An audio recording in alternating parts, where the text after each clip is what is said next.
Welcome to a new daily top AskReddit video. Today's topic.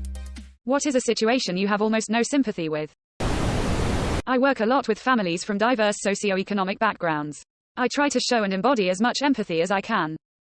My parents were once in really tight places too. But it fucking drives me insane when a parent has money for weed and cigarettes but their child has no food after school or clean diapers. I really struggle with the idea that people are that selfish. Your kid doesn't deserve to wear diapers 12 to 14 hours at a time so you can get high. I did not expect this to get a huge response. Thank you to all who have shared stories. And those who highlighted the helpers that stepped in to fill the gaps. I just watched the Mr. Rogers video where he said to look for the helpers. I hope we all can seize the opportunities to become one when we can. I work in the inner city in many gas stations, convenience stores. I literally see this every day. I try to hook up kids in the neighborhood with any and all outdated snacks I have to do any little part one can. It's actually been rewarding to have someone in their 20s come up to me and thank me for giving them a bunch of snacks when they were 12 years old. It's always some version of their mom ran out of EBT for the month and I hook them up with about 2 weeks worth of food that got them by. Grew up poor. Mom never drank or smoked, but we just barely made ends meet. We always went to a little grocery store down the street from us because our change for bus fare was only for emergencies, so Walmart and all that weren't an option for us. Anyways, the guy who owned the store was named Arnold and he and his son took turns standing at the till, taking care of customers. Being the youngest, my mom took me with her all the time. For as long as I could remember, Arnold and his son would always let me pick out one candy at the till and they would never charge my mom for it. So I always begged her to take me with her when she went grocery shopping so I could get free candy. On my birthday or around Christmas, Arnold's son would grab a small bag and walk around the store with me and let me fill the bag up with whatever goodies I wanted while my mom shopped peacefully. And they always gave me a birthday card or Christmas card. During Christmas and Thanksgiving they organized one of those baskets with a turkey and all the stuff you need to make dinner that a lot of welfare families sign up for. Except we never had to sign up. They'd drop it off at our house if the weather was bad. Anyways, as I got older I started realizing why they did this for me and my family. And it was because I started noticing that sometimes my mom would have to put a couple of things back because we just simply couldn't afford all of it. But I was still young enough to not really notice that we were just poor. Or at least part of me knew it but never let it affect me because I had a good life otherwise. I mean, I had food on the table at dinner time, and I had lunch to take to school. And sometimes Arnold would slip those items my mom discarded back into the bag without her noticing. If she tried taking it back, he would refuse to take it. You paid, quote, he would always say, with a cheeky smile. I stopped going with my mom as I got older. And eventually she met my stepdad who took good care of us and we were able to afford Walmart or Safeway groceries because suddenly they were cheaper than the little store we would go to. Arnold sold the store when I was 18 because he got sick and couldn't afford to run it anymore.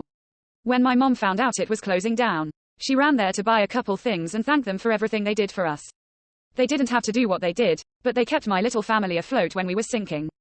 There were 4 of us kids, my mom was a single mom, so it meant a lot.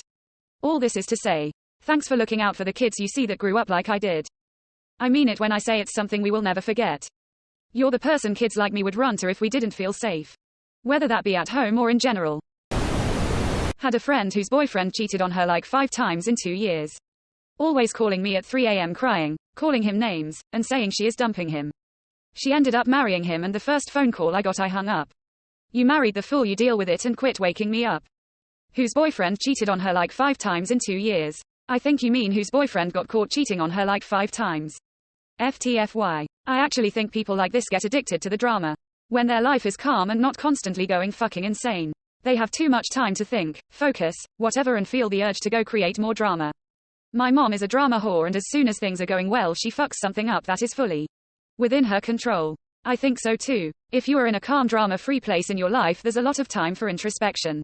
Which is very uncomfortable for people that have unresolved trauma and mental health issues. They're reliving past traumas subconsciously. And then they go on to have kids, then divorce and get with other men and have kids with them. It goes over and over again and then they post online that they don't want the drama. They literally created the drama.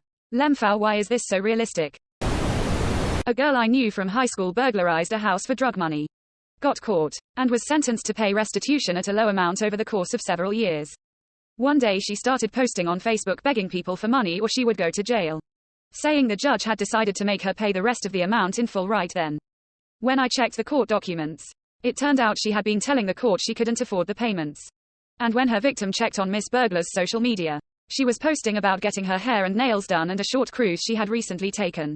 And the victim lodged a complaint with the court. Posting about that part in the comments got me blocked, but I think a few people got their money back from her stupid GoFundMe. I had no chill and no sympathy for the crap she pulled, and I still don't. ETA. She raised the remaining money she owed from friends and family, so she got off scot-free with a pity story. Something similar involving my older brother. Cried poverty all the time. Borrowed money from people all the time. But constantly posted pics of he and his girlfriend eating at this restaurant and that restaurant. Know who else saw those pics? The ex-wife he had recently divorced and who he was supposed to be paying alimony to. But was skipping payments. Telling the court he was broke. He skipped the state. Warrant was put out for his arrest. He eventually had to make good on what he owed. So it finally caught up to him. I know of someone who cycled through his friend circle and their friend circles to swindle money off all of them. The shtick is usually the same. He's in a tough spot temporarily and needs just a little bit to insert initially plausible scenario here. He gets the charity money, then promptly ghosts them. If he ever sees them again, he behaves as if it never happened. Many people aren't confrontational, and the amount is just barely enough to let it go. For those who do confront him, he apologizes and says he will contact them tomorrow with the money. He ghosts again. Now the kicker. He's still invited to group events and greets everyone like nothing happened. It's like the audacity keeps him alive.